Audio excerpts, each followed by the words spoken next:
Okay, so we are going to talk about linear equation of order 1.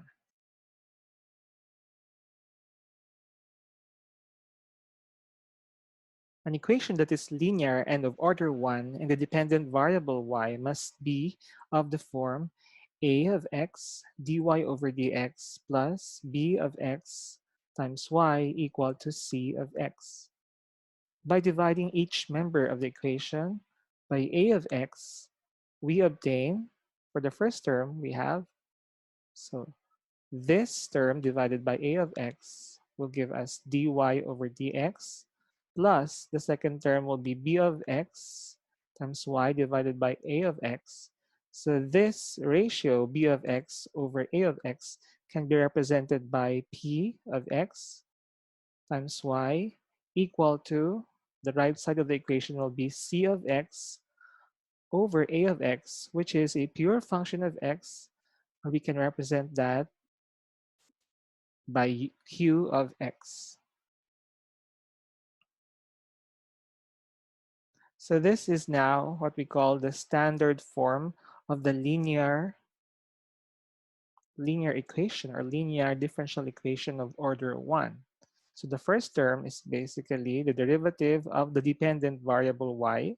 So it's dy over dx plus a function of x denoted by p of x times the dependent variable y equal to q as a function of x, a pure function of x. Again, this is the standard form of the linear equation of order 1. For the moment, suppose that there exists for equation a positive integrating factor, okay, represented by v of x. So this is an integrating factor.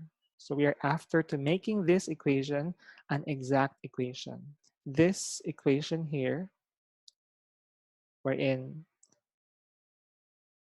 the standard form is multiplied by this factor, makes this equation an exact equation.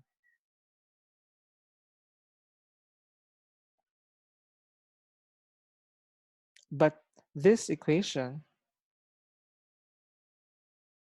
is easily put into the form m dx plus n dy equal to 0.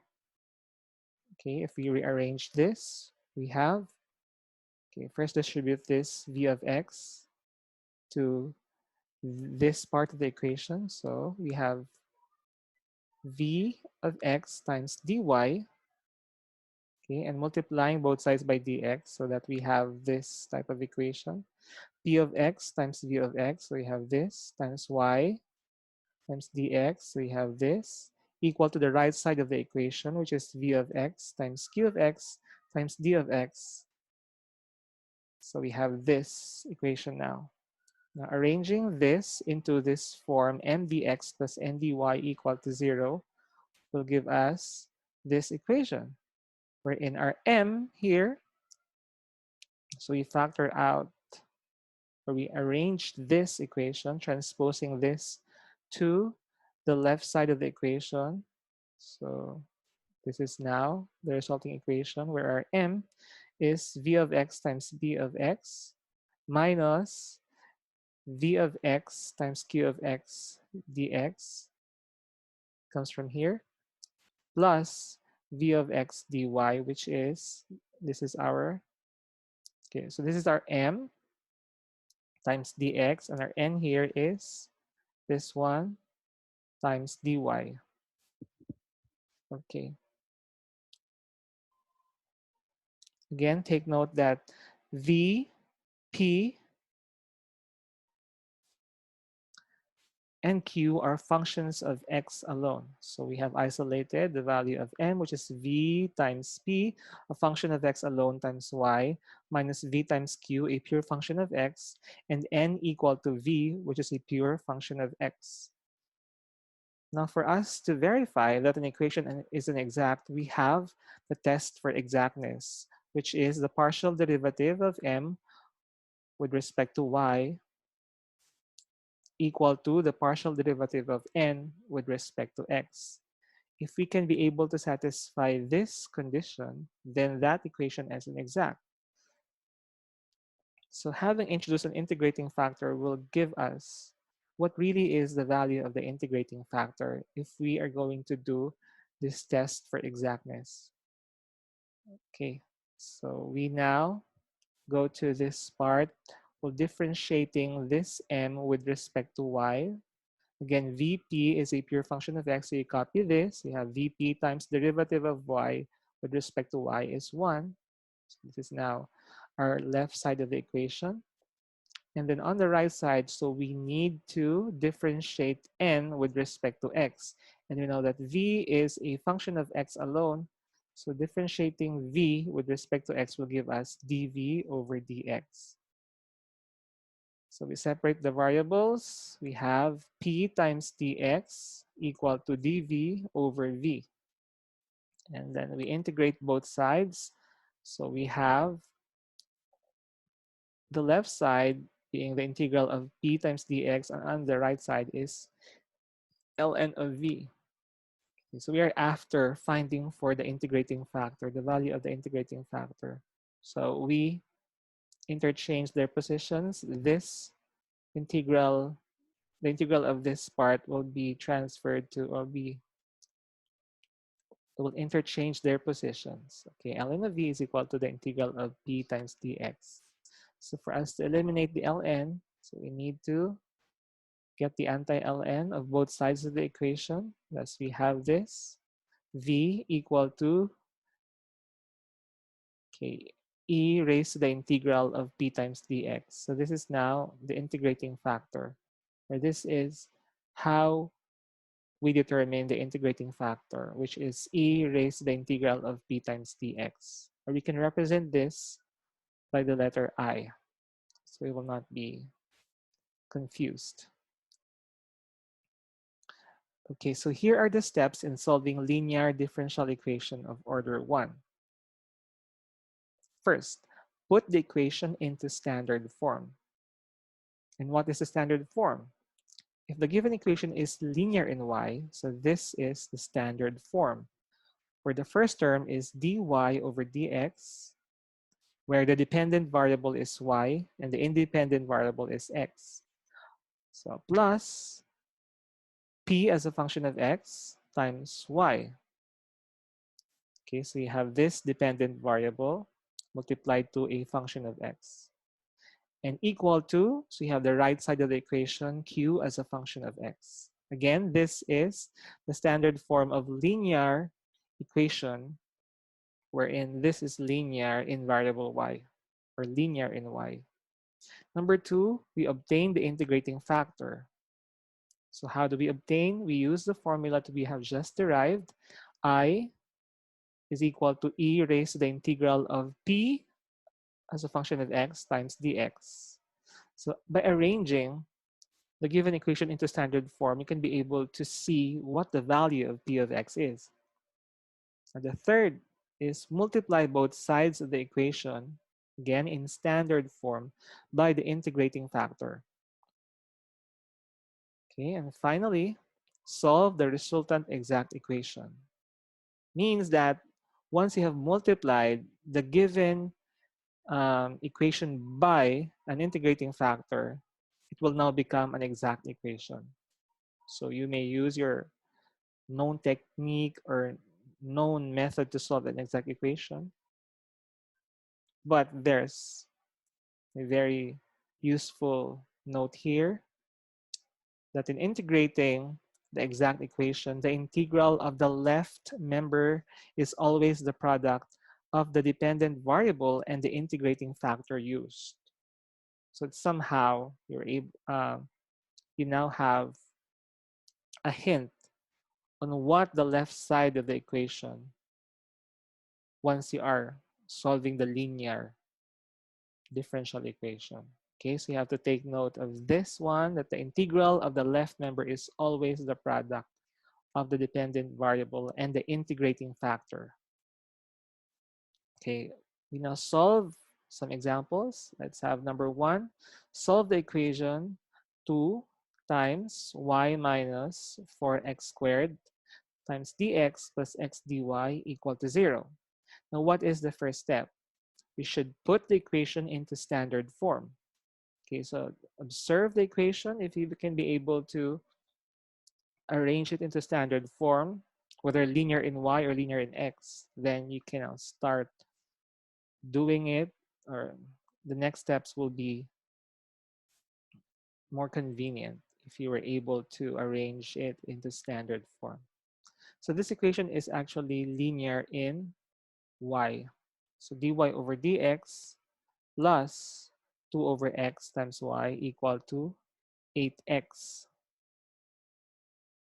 How? Basically, so we divide both sides of this equation by x to eliminate x in this part of the equation. And then here, divide dx so that we have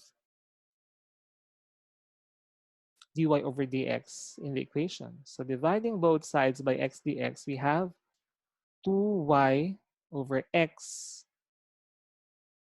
Okay, minus, okay, so we have this 8x, 8x squared over x dx. Cancel this. So we have 8x. So you transpose 8x into the, or minus 8x into the right side. So you have positive 8x. And the second term will be x dy over x dx. So you cancel x, giving you dy over dx here. Okay. Now you have 2y over x. So this is the term that I have just mentioned. So we have now the equation in standard form. Okay. So now let's go to the next part. So we identify that p of x is equal to 2 over x, a pure function of x. This right side of the equation is actually q of x. Okay. Now we can solve for the integrating factor, which is I equal to e raised to the integral of p of x times dx. And this is the value of p of x. So 2 over x times dx. Integrating this will give us e raised to 2 ln of x. We can simplify this by putting this function into this form, e raised to ln of x squared. So e raised to ln will give us, we'll cancel this function, so ln function. So this is equal to x squared. Means that our integrating factor is equal to x squared. So what's the next step? We have now the integrating factor. We then multiply this integrating factor to the standard form of the equation. So we have x squared times dy over dx. So this is the standard form of the linear equation. So we multiply, this is the integrating factor.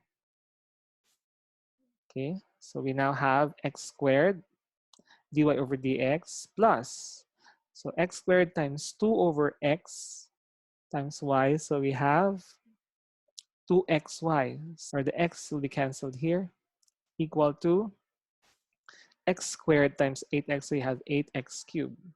Again, this is now the result of multiplying the standard form by an integrating factor. So once we have done this, this equation will now become an exact equation. Okay, so you can now perform integration after this. Again, so as I mentioned earlier, that there's a note there that if we integrate an exact equation, so the left number is always equal to the product of, okay, so basically, so multiplying both sides by dx, so we have x squared dy plus 2xy dx equal to 8x cubed times dx. So as you can see, the right side of the equation is a pure function of x. And this is actually differentials here. So this sum here of differentials is actually can be written in this form. Okay, which is the differential of x squared y. If you differentiate this, will give us this result right here. So x squared dy You copy y and differentiate this, you have 2x dx. Okay, so the product rule. So it simply shows that the note is really true. Now we can integrate both sides of the equation here. So if we integrate both sides of the equation, we integrate this. So we have x squared y equal to, so 8, this will become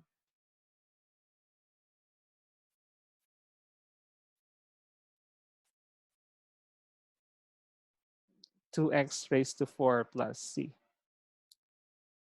Okay, so this is now the final answer. Okay, let's now have example number 2.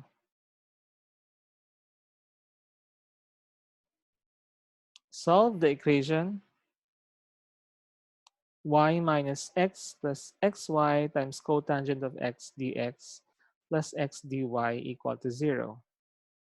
So again, this equation is not in standard form. So we put this into standard form. So in this example, I'll be showing you how I make the equation into, how I put the equation into standard form. So copy first the equation and divide both sides by, okay, so I'm assuming here that this is linear in y. Okay, it means that I will divide both sides by dx, so I will have dy over dx. And to remove this x, I'll divide both sides by x. That's why we have this equation here, dividing it by x dx.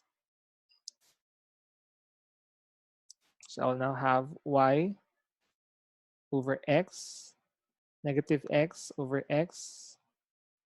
So negative 1, xy cotangent of x dx divided by x dx will give me y cotangent of x. And then x dy over x dx will be dy over dx equal to 0. Okay, so now I'm going to arrange now. So I'll now transpose negative 1 to the right side, okay, to represent a function of x. And this here, so you have y over x plus y cotangent of x. As you can see, so y is common, so you factor out y. You have 1 over x plus cotangent of x plus dy over dx. So this is now in standard form, or to let's arrange this equation here. The first term is the derivative of the dependent variable, which is y over dx. So dy over dx plus, okay, so this is now our equation, linear equation in standard form. Okay, so we can see here that p of x is 1 over x plus cotangent of x. Of course, the right side is q of x. Now, the next step is, now that we have put the equation into standard form, we will now determine the integrating factor. Okay, so integrating factor is equal to e raised to the integral of p of x times dx. So, of course, by putting the equation into standard form, we can easily see the value of p of x, so that we can be able to solve the integrating factor. So we have this. Okay, the integral of 1 over x plus cotangent of x dx. So the integral of 1 over x times dx is ln of x. The integral of cotangent of x times dx is ln of sine of x. We can simplify this. We can put this into one term. So it's ln of x plus ln of sine of x equal to ln of the product of x times sine of x. And e raised to ln will give me this function, x times sine of x. Now we have an integrating factor equal to x times sine of x. The next step will be to multiply the standard form of the equation by this integrating factor, x sine of x. Okay, so this is the standard form of the given equation, the linear in y. And our integrating factor is x times sine of x. We now multiply this standard form by this integrating factor. Okay, so now we have the first term. So integrating factor times dy over dx, integrating factor times this part of the equation, and then equal to x sine of x. So 1 times this is x sine of x. Now, once we have multiplied, the equation becomes exact equation. Again, so this is now an exact equation. Now you multiply both sides by dx, so we can easily do the integration. So sine x sine of x dy plus here you have x sine of x times 1 over x will give me or will give us sine of x. X will be canceled. So this factor times cosine of x sine of x. Okay, so what happened here? Cotangent of x is equal to cosine of x over sine of x. Okay, that's the identity or equivalent of cotangent of x. So we can now cancel sine of x here, giving us x cosine of x, of course, times dx. Oh, we forgot y here. So we should put y. There you go. So we've forgotten y. So then we have the next step. Okay, so we can see that this result here is actually the differential of x times y sine of x. Okay, so how is that? Meaning, if you differentiate x, y sine of x will give us this result, this part of the equation. And the right side will be x sine of x dx. Okay, now we can integrate both sides of the equation. So we integrate this. Okay, so we have now here integral of x, the integral of the left member of the equation, d differential of xy sine of x equal to the integral of the right side of the equation, x sine of x. So this can be solved using integration by parts, where our u is equal to x and our dv is equal to sine of x dx. Differentiating u will give us du equal to dx, and integrating this for us to be able to get v. So yeah, v is equal to integral of sine of x dx is equal to negative cosine of x. Now recalling the formula for integration by parts, we have integral of u dv is equal to u times v minus integral of v times du. So plugging in to the formula, these values we have. Okay, so integrate the left member of the equation. So we have xy sine of x equal to the result of the integration by parts, which is u times v. So you have x times negative cosine of x will give us this part of the equation. And then minus integral of v, which is negative cosine of x, du is equal to dx. So you can now integrate, giving us, you copy the left member of the equation. So you copy the first term of the right side of the equation, and negative times negative is equal to positive. Integral of cosine of x dx is equal to sine of x. And then you add the constant of integration. And this is now our final answer. Okay. So that's it.